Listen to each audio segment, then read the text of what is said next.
So முதலாக நான் வழக்கறிஞர் சரணை அவர்கிட்ட அந்த கேள்வி கேட்கணும்னு நினைக்கிறேன். இந்த பக்கம் இருக்கிறவங்கெல்லாம் நீங்கள் கொடுக்கக்கூடிய சுதந்திரத்தை ரொம்ப ஓவராக பயன்படுத்தி எக்ஸ்ப்ளாய்ட் பண்ணுறீங்க. அதனால் சமூகத்துக்கு பாதிப்பு ஏற்படுது, குடும்பங்களுக்கு பாதிப்பு ஏற்படுகிறது, நிறைய சமூக சீர்கேடுகள், அதோடைய வரமுறை இல்லாமல் நீங்கள் நடந்துக்கிறீங்க, இப்படியான குற்றச்சாட்டுகள்லாம் வைக்கிறாங்க இல்லையா? இதை நீங்கள் எப்படி பார்க்குறீங்க? யார்கிட்டயாவது எனக்கு ஒரு ஆன்சர் கிடைக்கணும். இந்த சைட்லேருந்து சுதந்திரம் கிடச்சிருச்சுன்னு சொல்லியிருக்காங்க இல்லையா? முதல் பெண் இந்தியாவுடைய சீஃப் ஜஸ்டிஸ் யாருக்காவது தெரியுமா அப்படின்ற கேள்வி எனக்கு இருக்குது. உங்களுக்கு யாருக்காவது தெரியுமா இந்தியாவினுடைய முதல் பெண் சீஃப் ஜஸ்டிஸ் யாருன்னு உங்களுக்கு எதாவது தெரியுமா? தெரியல. கட்டாயம் உங்களுக்கு தெரிஞ்சிருக்கும், அதனால தான் அவங்க அமைதியாக இருக்காங்க. இல்லை, அப்படி யாருமே இல்லை. பார்த்தீங்களா? இல்லை.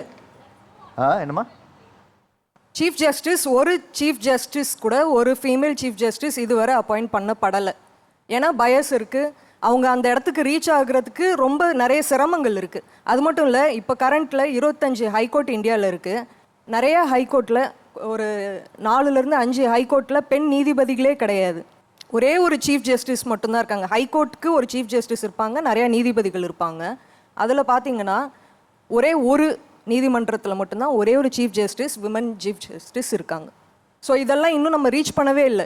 அதே போல் லோக்சபா, ராஜ்யசபா அங்கேயுமே இருக்கக்கூடிய எம்பிஸோட மெம்பர்ஸோட பர்சன்டேஜ் பார்த்தீங்கன்னா இன்னும் 15% கூட ரீச் ஆகவே இல்லை. சீஃப் மினிஸ்டர்ஸ் பார்த்தீங்கன்னா வெறும் 2 chief minister, women chief minister தான் இந்தியாவில் இருக்காங்க. 28 ஸ்டேட்ஸ் இருக்குது. ஒரு வழக்கறிஞர் கூட சொல்லியிருந்தாங்க, இந்த மாதிரி பெண்கள் லாவை மிஸ்யூஸ் பண்ணுறாங்க அப்படின்னு சொன்னாங்க.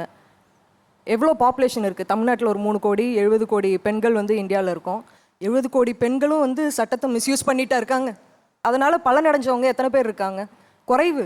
ஏன்னா அவங்க முன் வரதே கிடையாது.